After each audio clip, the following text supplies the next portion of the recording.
Strap in, everyone. Home builders across America are doing it again. Right now, entering 2022, there are over 1.5 million homes under construction across America. That is an all-time high. In the last 50 years, we have never seen so many homes being built across America, even higher than the mid-2000s housing bubble, the worst housing bubble and crash of all time. We have even more homes under construction right now, particularly in certain parts of the country where a massive amount of overbuilding is occurring, and this is something that inevitably will cause a big crash in home prices. Now, if you're a potential home buyer, you're loving this news. You're loving that home builders are out in full force, building like no tomorrow. I'm going to show you in this video just how many homes they're building and where the homes are being built. You're not going to believe your eyes when you see this data, because it kind of runs contrary to the conventional narrative that there isn't enough home building. When you look at this data from the Census Bureau, you go, oh my goodness, we're building more than we ever have. And this is great news if you're a home buyer, because it means a lot more inventory, needed inventory, is going to come onto the housing market in 2022. And it's also going to mean home prices are going down. Now, if you're someone who already owns real estate, or you're a real estate investor who is liking the fact that inventory was constricted and that your prices and appreciation were going up, well, sorry, you're not going to like this news so much, because there will be a deluge of new homes hitting the US housing market in 2022. If you're a potential home buyer or real estate investor who wants to know more about the housing market, you need to be tracking this data. So without further ado, let's get into it.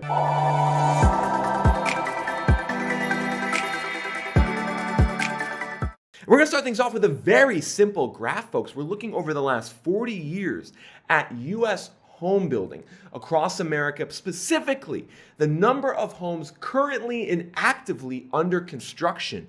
And what do you notice here, folks? That we are up at 1.5 million towards the end of 2021. 1.5 million homes currently under construction by home builders. That is the highest level it's been in 4 to 5 decades. You can see even higher than the peak of the last housing bubble in 05-06. And that's some amazing data, folks, that we have more homes under construction right now in America than we ever have, at least in the last 4 to 5 decades. And this is great news. Lots of new homes are going to be delivered to the market. There's going to be a big uptick in inventory, and that's a great thing for the housing market entering 2022. It's going to mean more selection for you as a buyer and lower prices in the long run. But here's where things get very interesting, folks. Things get very interesting when you start looking at this home construction data next to home price and value data. And in a second, I'm going to show you why we are in a massive housing bubble right now using these two data points. And it's actually unbelievable when you track home construction over the last 50 years and then home price data over the last 50 years, how related these variables are and how they indicate that we are at the peak of a housing cycle right now. We are at the peak of arguably the biggest housing bubble of all time based off these two fundamental metrics. And we're going to get things started by looking at home prices. And that's what this graph is showing over the last 40 years in America. Lots of historical context here.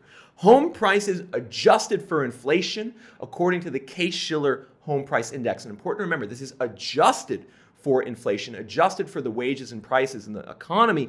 And we can see that we obviously had a big run up in prices in the mid-2000s. We never saw this type of price bubble in American history before, and it came crashing down in a devastating fashion 5 years later. But then, folks, look at this. I don't think many people know this. Today, inflation-adjusted home prices are even higher than they were in the mid-2000s housing bubble. They're even higher than they were in the biggest bubble of all time. But get ready for this, everyone. I want you to pay attention to the shape of this graph, the undulations in home prices over the last 40 years, the ups and the downs, and how it's tied to the real estate cycle. You might actually recognize the shape of this graph, because if we go back to the first graph I showed you in this video, homes under construction, what do you notice? Wow. Homes actively under construction. The shape looks a lot like the shape of the home price graph. That's funny. Home prices, homes under construction. What if we actually layer these two graphs on top of each other? What does it show? Oh boy, everyone, you can actually see a tremendous relationship here, and that by tracking the number of homes under construction data from the US Census Bureau, as well as inflation-adjusted home prices from Shiller, you can actually kind of diagnose where we are in the housing cycle. If you guys are enjoying the data in this video and you want to see more of it going forward, just make sure to smash that like button, everyone. That's the best way to support me in this channel. You can see kind of we had an uptick in the mid 80s. We didn't have prices go up as much. We had a big increase in homes under construction, and then they both crashed down around the same time in 1990. That was a housing crash we had in America in 1990.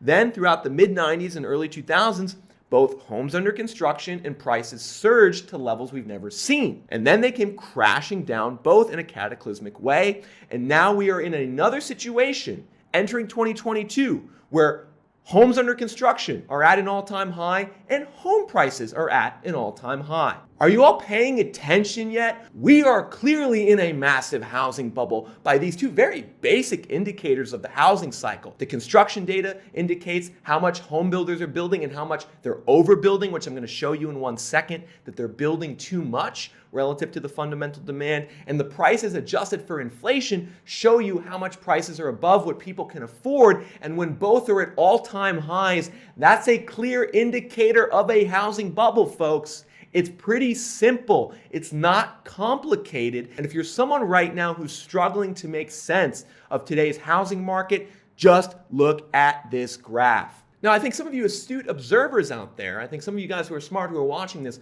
have a question about this data. You say to yourself, okay, I see how we're building a lot. There's going to be a lot of inventory. Prices are at all-time highs.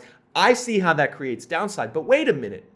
I've been told that we're 5 million homes short in America, that structurally we haven't built nearly enough homes over the last 10 to 15 years, and that this increase in construction is barely going to make a dent in that 5 million shortage. I know that some of you are thinking that right now based off the mainstream narrative in the housing market that we don't build enough. So what I'm going to do now is show you data, exclusive hard data on how much is being built in America compared to how much population is growing over the last 30 years, and you are going to be shocked by the results. Not only is there no housing shortage, we are building too many homes. And we're going to get things started here by looking at the South specifically and the relationship of population growth each year, the blue line, versus housing starts, how many homes builders were building, the orange line. And what I want you to pay particular attention to are the green bars, which measures the relationship between the two. And when I say South, I mean the areas in yellow. According to the US Census, all of these states, Virginia, North Carolina, Florida, Georgia,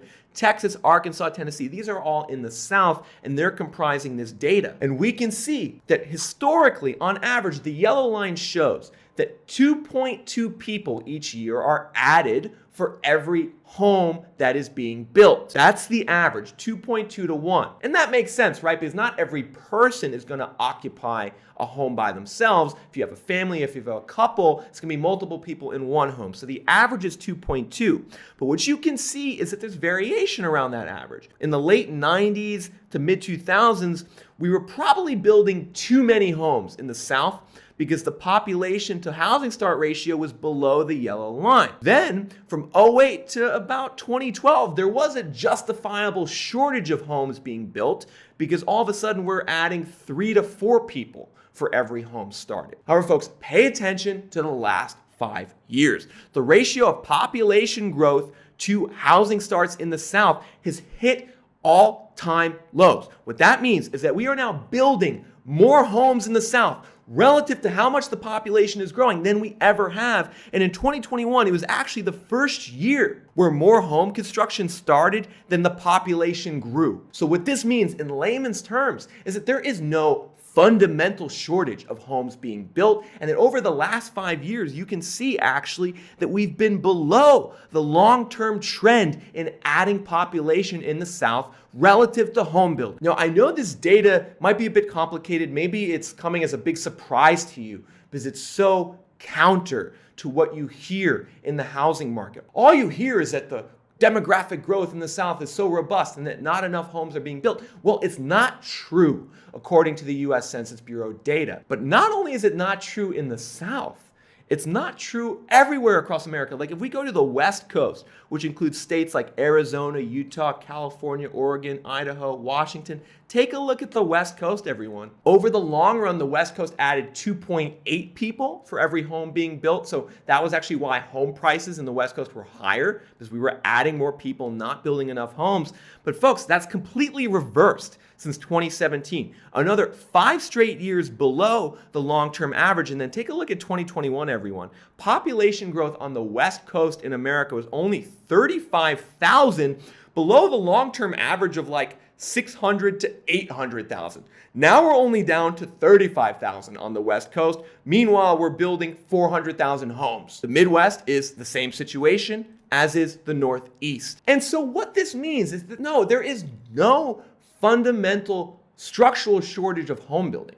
That is not true. We just looked at 30 years of data from the US Census Bureau comparing population growth to housing starts. And we can see very clearly that in all areas of the country, over the last 5 years, the housing starts in the home building is reaching actually record highs relative to how few people are being added. And this has to do with the overall demographic decline of America. In 2021, US population growth hit an all-time low, and it's going to continue to stay at an all-time low as our population ages. More and more people are dying every year. Fewer and fewer people are being born, and that's going to mean really low organic population growth, and it's going to spell big problems for the US housing market in the long run. Now, one last question I think some of you might be having is, okay, Nick, I understand your points about the housing cycle, how home construction is high, prices are high. I understand that maybe there isn't the structural shortage of homes that people think, but then why is inventory on the housing market so low? I know this is a question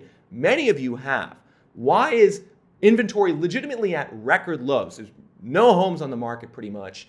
Why is that the case if there's no structural shortage of home building? Well, folks, it's an easy answer. And I actually did a video on this about 2 or 3 weeks ago. I have a link to it in the description. It's called The Inventory Surge That's going to happen in America. But the real thing that you need to understand is that the low inventory today has more to do with existing homes and existing homeowners than anything else. During the pandemic, we've had a shortage of 1.5 million listings of existing homes. As you can see on this graph, data from Realtor.com, it's normal to have undulations in the amount of listings by season, but since the pandemic hit, we've just had a continual cumulative shortage of homes being listed from existing owners. That is why active inventory is low. Has nothing to do with new home building. It has to do with existing owners being in this vicious cycle of fear and paranoia, not wanting to list their homes because they fear that they can't find another home. They fear they can't find an apartment. And so they say, I'm not going to list, which then makes the inventory situation even worse. And legitimately, this is pushing prices up and pushing inventory down and making it a terrible time to buy a home right now. But here's the real question you need to ask yourself. When you look at this graph and the backlog of existing homes that haven't come to market, you should ask, this backlog of 1.5 million people listing their homes, are they never going to list their home? Or did they merely delay listing their home due to the pandemic and some other reasons? And when you look at this 1.5 million backlog of existing listings, and you combine it with 1.5 million homes under construction, a record amount of homes under construction, what do you notice? Oh my goodness. There is potentially a boatload of inventory about to hit the housing market whenever the switch flips, whenever the supply shortages and the material shortages ease for home builders, whenever the fear and the paranoia kind of gets eased out of the housing market and existing homeowners feel comfortable listing their home, there is going to be a deluge of inventory of both new and existing homes that's going to cause frenzy and havoc in the housing market when it comes. When is it going to come? I don't know exactly. It's tough to say. Home builders are dealing with material shortages and a home is almost finished, but they just need one part or one window or one appliance.